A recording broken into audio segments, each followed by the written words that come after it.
What's up guys, welcome to the Chess Giant. This is Solomon Riddell, and in today's video I'm going to show y'all a chess opening novelty that I recently discovered which can help you win against one of the main lines of the Sicilian Defense with the Grand Prix Attack in only 12 moves.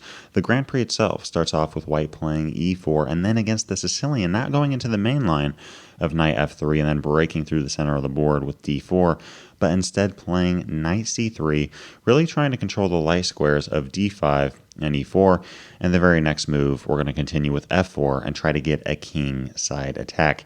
Now one of the main ideas for black here is to play e6, looking to play d5 very soon, really trying to damage our pawn structure in the center of the board, but against this we're simply going to continue with our plan of f4, and if a move like knight c6 we're going to play knight f3, and now when black does break through with d5, the big question here, what do? Do we take the pawn on d5? Do we push our pawn? Do we defend the pawn with something like d3? We're actually okay with keeping this tension in the center of the board, and we're simply going to play the move bishop b5. Now, one of the main ideas of the Grand Prix attack is to give away our bishop for that knight on c6. In fact, if black plays d4 or d takes e4, in this position, in either case, we're going to take that knight on c6 and really try to damage black's pawn structure on the queen side. So the best move for black here is knight e7. And now against this, we're now going to take that pawn on d5 and then play queen e2. And at first sight, it may seem like this is somewhat of an awkward position for white. Our pawn on f4 seems to be just kind of hanging out there, and black has two very nice centralized pawns in the center of the board. But it turns out that this is a very difficult position to play with the black pieces. Bishop d7 runs into knight takes d5, bishop e6 runs into bishop takes c6, damaging black's pawn structure, and the move g6 looks very strong, at least at first sight. I mean, black's wanting to play bishop g7, castle kingside, bring that rook to e8. What does black have to worry about here?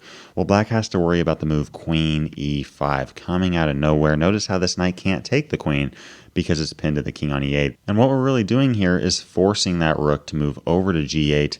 And now the main moves that I see here from white are bishop takes c6 and castle and kingside. And both of these moves are completely fine, but I recently discovered the very interesting option of bringing this queen back to e3, looking to attack that pawn on c5. Now notice, if black plays b6, we're simply going to win the knight on c6. If a move like queen d6, we're going to play knight a4, putting even more pressure on that pawn.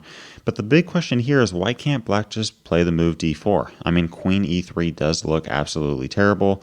Black plays d4, forking both our queen and our knight on c3. Well, here we're going to play bishop takes c6, damaging black's pawn structure on the queen side of the board. And now the key move, knight e4. Absolutely crushing position for white. The whole idea here is that if black does take our queen, we simply have knight f6 with checkmate. Notice how this king literally has nowhere to go, and we have ourselves a game over. And going back to this position, guys, black doesn't need to take the queen. In fact, they shouldn't, unless they want to get mated in one move. I think the best move here for black is bishop g7, but even after this, we're going to play queen a3, just relentlessly going after these very weak and vulnerable pawns on the queen side of the board, especially that pawn on c5. The only move I see for black to try to save that pawn is by pushing it to c4, but this is a mistake because of knight d6 check followed by knight g5. I mean, talk about an active knight pair. We're actually threatening a mate in one again